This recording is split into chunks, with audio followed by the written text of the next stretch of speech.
Peut-être même pour le pape François, commencer par les 25 kilomètres qu'il va parcourir de cet aéroport N'Djili jusqu'au palais de la Nation où doit se dérouler la cérémonie de bienvenue et le discours, la rencontre avec les autorités, le corps diplomatique ainsi que les représentants de la société civile. Tous les croyants, je vous le disais, ont été invités à se mobiliser. Les autorités protestantes, tout comme la communauté musulmane, ont appelé à réserver au pape un accueil chaleureux.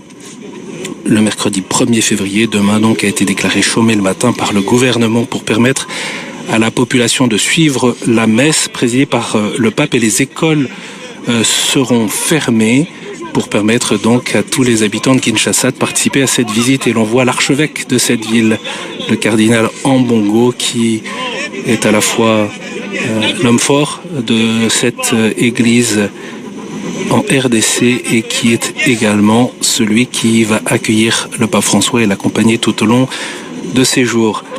La RDC, c'est le deuxième plus grand pays du continent africain, grand comme 4 fois la France, 80 fois la Belgique, dont il est indépendant depuis 1960.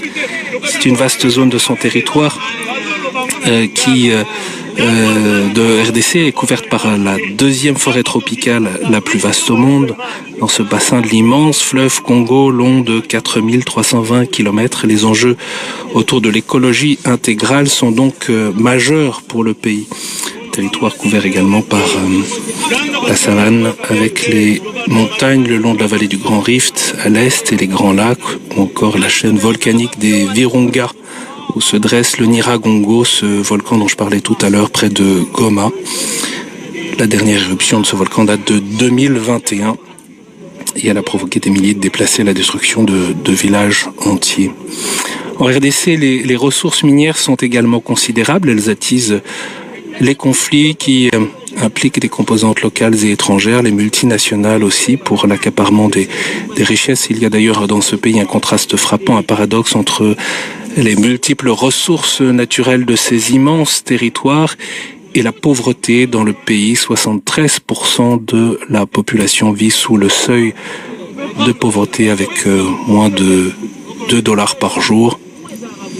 Des paroles du pape François, évidemment, sont attendues au cours de ce voyage autour de cette problématique. Et puis il y a les conflits en cours. Nous l'évoquions déjà tout à l'heure, notamment dans l'est du pays. L'état de siège, comme dans la ville de Goma. Le terrain qui avait été préparé pour la visite du pape en juillet dernier est aujourd'hui sur la ligne de front entre l'armée régulière et les forces rebelles du M23. Le soutien de ces forces par les voisins est mis en exergue ou dénié selon les sensibilités, avec des influences du Rwanda, de l'Ouganda notamment. Alors Gélus, le pape François avait invité à prier pour ce voyage. Il évoquait d'ailleurs sa visite sur cette terre, je cite, éprouvée par de longs conflits, surtout dans l'est du pays, en raison d'affrontements armés et de l'exploitation. Il vient en pèlerin de paix et de réconciliation. C'est d'ailleurs la devise de ce voyage en République démocratique du Congo, tous réconciliés en Jésus-Christ. On aura l'occasion de voir le logo de ce voyage en RDC avec une grande croix bleue. La bénédiction du pape François et derrière lui se profilent les contours du pays, sa biodiversité. On voit les responsables du Dicaster pour la communication du Saint-Siège qui sont donc descendus de l'avion. Le nonce apostolique, Monseigneur Ettore Balestrero, le nonce apostolique en RDC, est monté saluer à bord le pape François, comme le veut le protocole. Le voilà maintenant aux côtés de Monseigneur Gallagher, le secrétaire pour les relations avec les États du Saint-Siège. Et l'on voit là la délégation du Saint-Siège qui accompagne donc le pape François, parmi lesquels le cardinal Pietro Parolin, le secrétaire d'État du Saint-Siège, également le cardinal Taglé, pro-préfet du Dicaster pour l'évangélisation. On a également aperçu le cardinal Kurt Corr, préfet du Dicaster pour l'unité des chrétiens. Et voilà, parmi ces évêques, notamment du Congo, c'est Monseigneur Maroy, l'archevêque de Bukavu, qui est présent là, sur le tarmac de l'aéroport. J'évoquais Monseigneur Ettore Balestrero, le nonce apostolique en RDC, à nos confrères de Vatican Media. Il confiait dimanche la joie des fidèles dans le pays, la joie qui est tellement grande que tout devient simple, disait-il. Le rêve est devenu réalité, le pape arrive. Il rappelait qu'on estimait qu'à la messe du pape demain à Kinshasa, il pourrait y avoir 2 millions de personnes. C'est évidemment un défi logistique et sécuritaire pour tout le monde. Et cette visite, disait le nonce, c'est un moment de rencontre avec ceux qui souffrent, notamment les victimes de l'Est.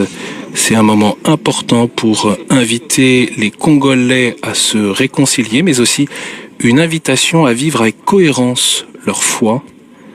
Il y a un message à tous les Congolais pour leur dire que le changement est entre leurs mains, indiquait le nonce. Vous ne pouvez pas le déléguer. Il faut pas regarder le passé, mais l'avenir. Vous devez chercher à vous réconcilier. Et cette visite va être l'occasion pour le pape de délivrer, je cite le nonce, un message important pour la communauté internationale, à qui il dira sans doute: vous ne pouvez pas oublier le Congo, car il y a une urgence morale. Les gens ne peuvent pas être négligés et ne peuvent pas être oubliés. Voilà, il n'y aura pas d'échange de discours prévu à l'aéroport. On peut dire quelques mots sur ce qui va se passer. Le premier discours officiel du pape, ce sera dans les jardins du palais présidentiel, après la cérémonie de bienvenue, le palais de la Nation. Et comme je vous le disais, c'est donc le Premier ministre de RDC qui a reçu la charge d'accueillir le pape ici à l'aéroport dans ce salon VIP. Il y aura un moment d'échange, de présentation des délégations, puis ensuite le pape François rejoindra le palais de la Nation qui est à 25 km d'ici.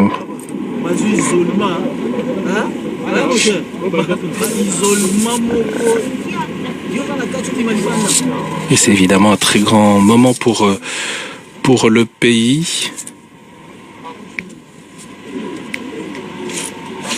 On aperçoit le cardinal archevêque de Bangui, Dieudonné Nzapalenga.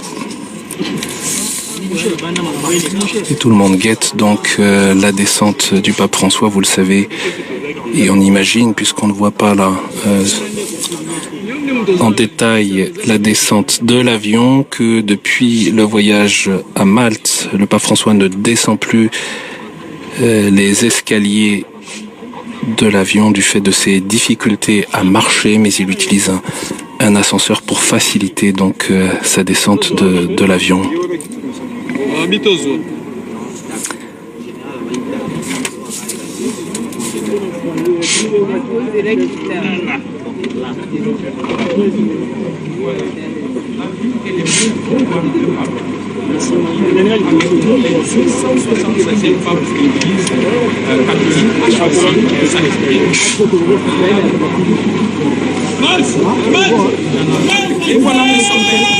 Et voilà le pape François qui est donc descendu de l'avion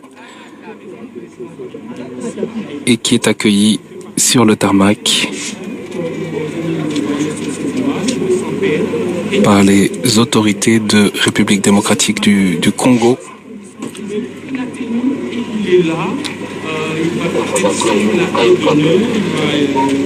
Les deux enfants voyaient lui remettre des fleurs en guise de bienvenue. Merci.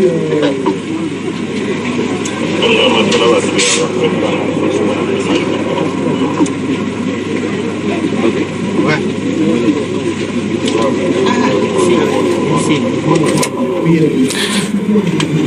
Un accueil qui se déroule, comme vous le voyez, sous le regard attentif des caméras pour retransmettre ces premiers instants importants et tant attendus par la population.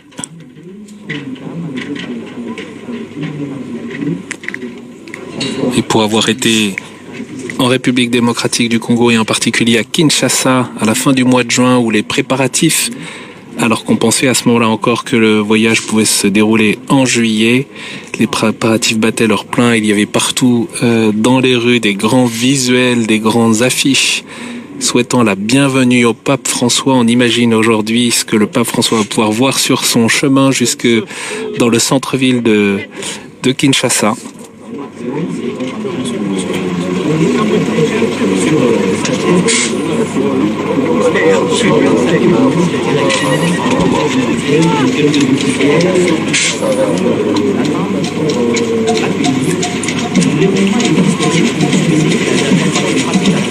Et donc voilà le pape qui vit ses premiers instants en RDC sous les au moins 30 degrés sur ce tarmac.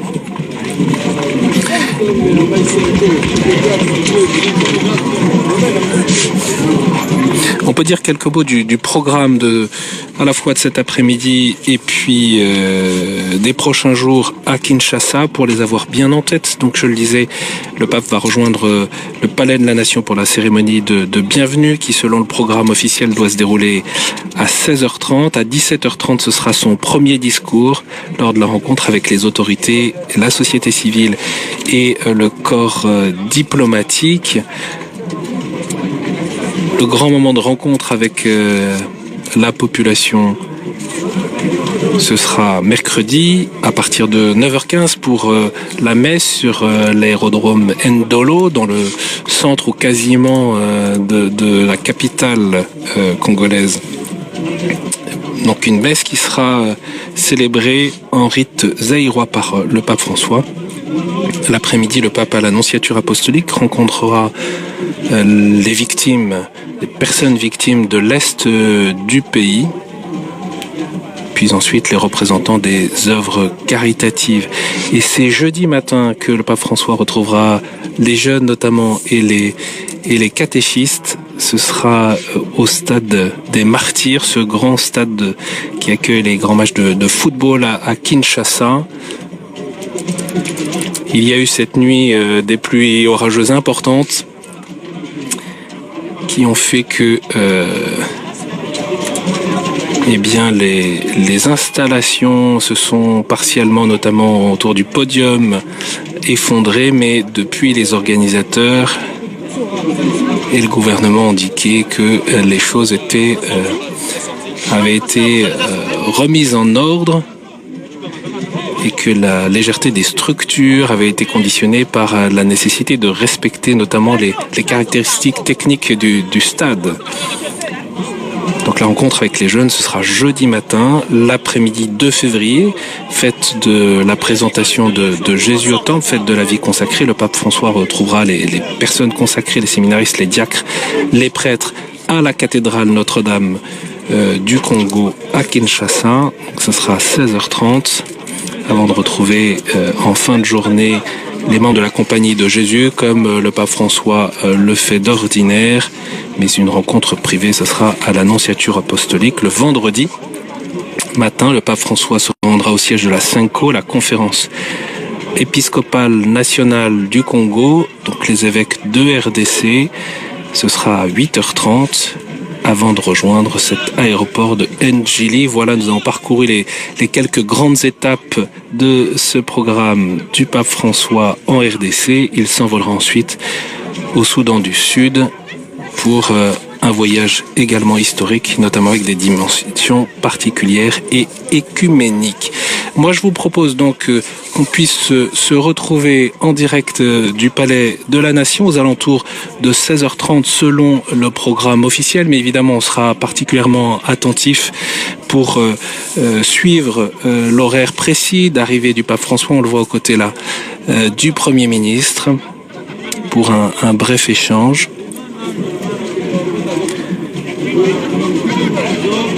Et puis nous suivrons ensuite à 17h30 le premier discours du pape sur le sol congolais.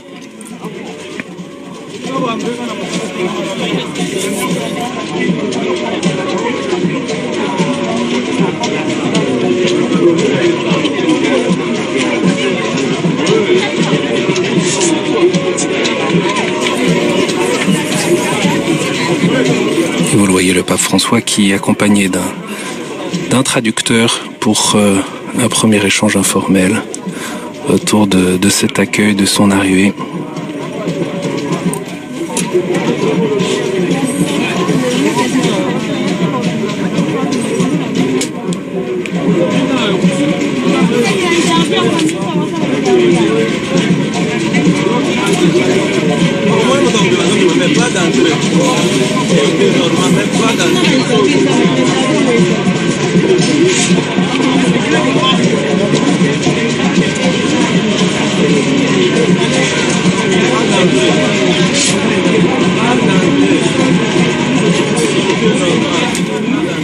C'est le moment pour le pape François de saluer les autorités présentes qui font partie de la délégation officielle ici, qui l'accueillent. Vous avez vu tout à l'heure, le pape François s'est demandé s'il fallait être debout ou assis. C'est le Premier ministre qui lui a dit mais restez assis. On a vu cet échange et le geste.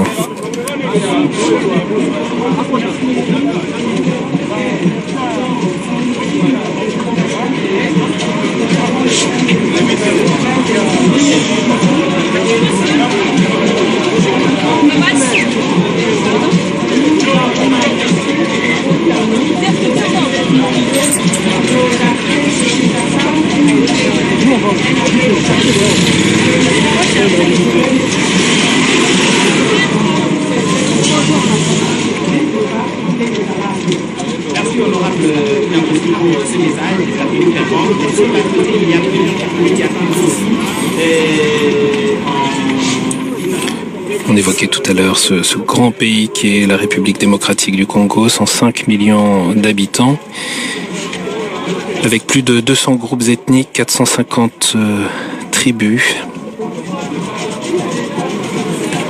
50% de la population est catholique, 20% protestante. Il y a 10% de musulmans, 10% de kimbanguistes.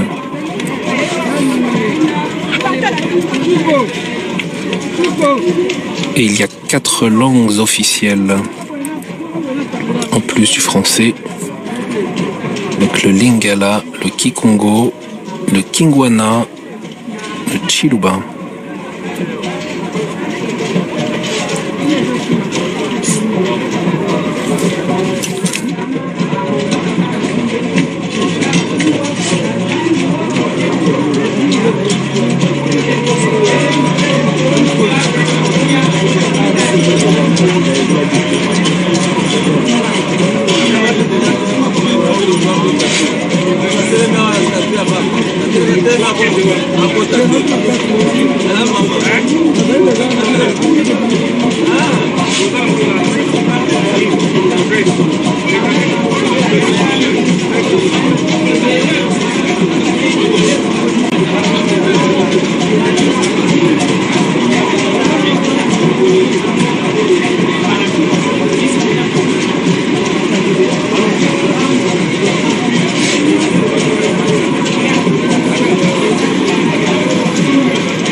Après la délégation officielle du côté des autorités de la République démocratique du Congo, c'est la délégation du Saint-Siège qui vient saluer le Premier ministre.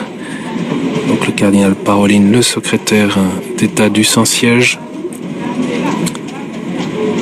Le cardinal Luis Antonio Tagle, propre-préfet du dicaster pour l'évangélisation. Il est philippin. Le cardinal Kurt Koch, qui est le préfet du dicaster pour l'unité des chrétiens. cardinal suisse. Et alors celui qui vient non pas d'abord saluer en premier lieu le Premier ministre parce qu'il l'a vu tout à l'heure, mais le pape François, c'est le cardinal Ambongo Bezungu, archevêque de Kinshasa, membre du C9, le Conseil des cardinaux, autour du pape François. Il a pris la suite du grand cardinal Laurent Monsengwo Pazinia, son prédécesseur à Kinshasa. Le cardinal Ambongo Bezungu est vice-président du CHIAM, le symposium des conférences d'Afrique et de Madagascar. Capucin à 21 ans, ordonné prêtre en 1988, nommé évêque par Saint Jean-Paul II en 2004. Et elle a été nommée coadjuteur de Kinshasa en 2018, créé cardinal en 2019.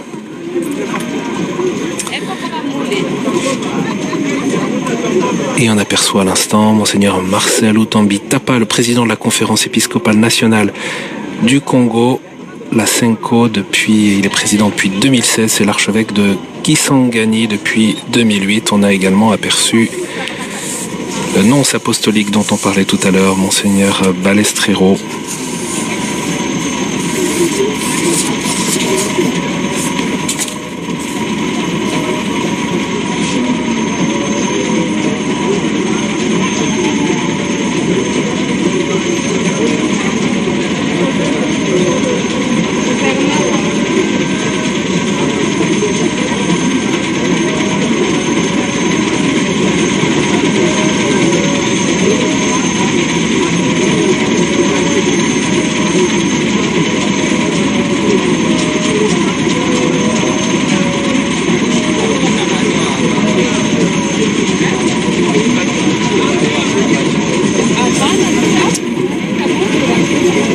Dernier a salué le Premier ministre. Dans cette délégation du Saint-Siège, c'est le préfet du Dicaster pour la communication, Paolo Ruffini.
Bien sûr, je vous le disais, nous allons suivre en direct sur KTO l'ensemble de ces étapes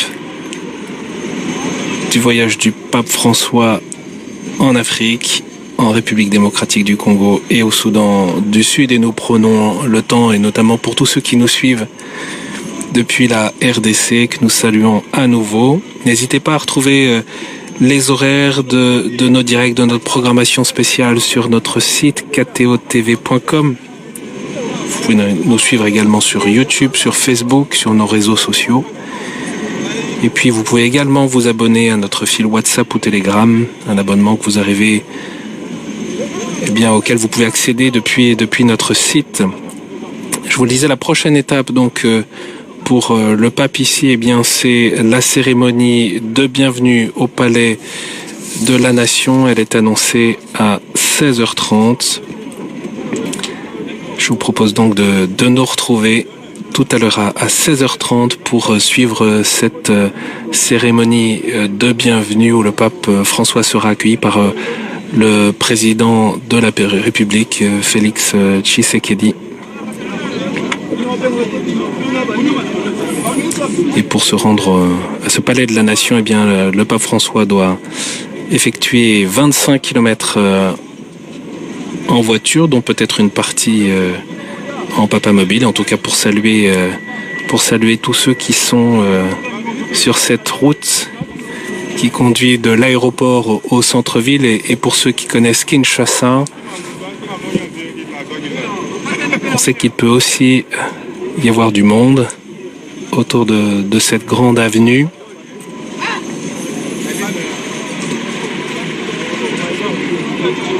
Avec des banderoles accrochées sur les ponts pour saluer cette arrivée du pape François, qui est de fait une grande joie pour la population.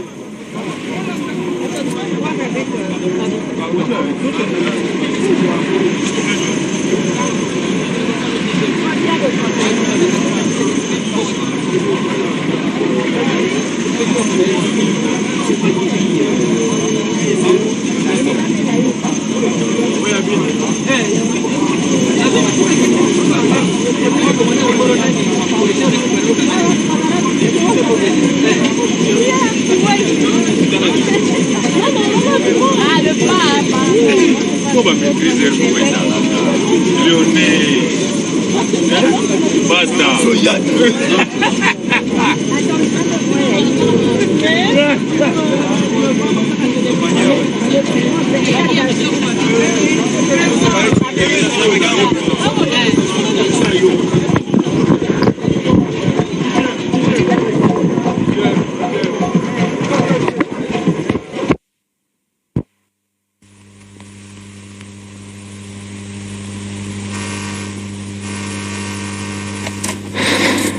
On essaye d'avoir les images de départ du pape François, mais je vous propose donc qu'on se retrouve en direct, comme je le disais tout à l'heure, depuis le Palais de la Nation. Rendez-vous donc à 16h30 pour l'arrivée du pape François, mais restez avec nous parce que nous, eh bien évidemment, nous serons attentifs à pouvoir s'adapter aux horaires et au déplacement du pape François dans la ville. À tout à l'heure depuis donc ce Palais de la Nation à Kinshasa pour vivre la cérémonie de bienvenue suivie de la rencontre avec les autorités, les représentants de la société civile et le corps diplomatique.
Obi?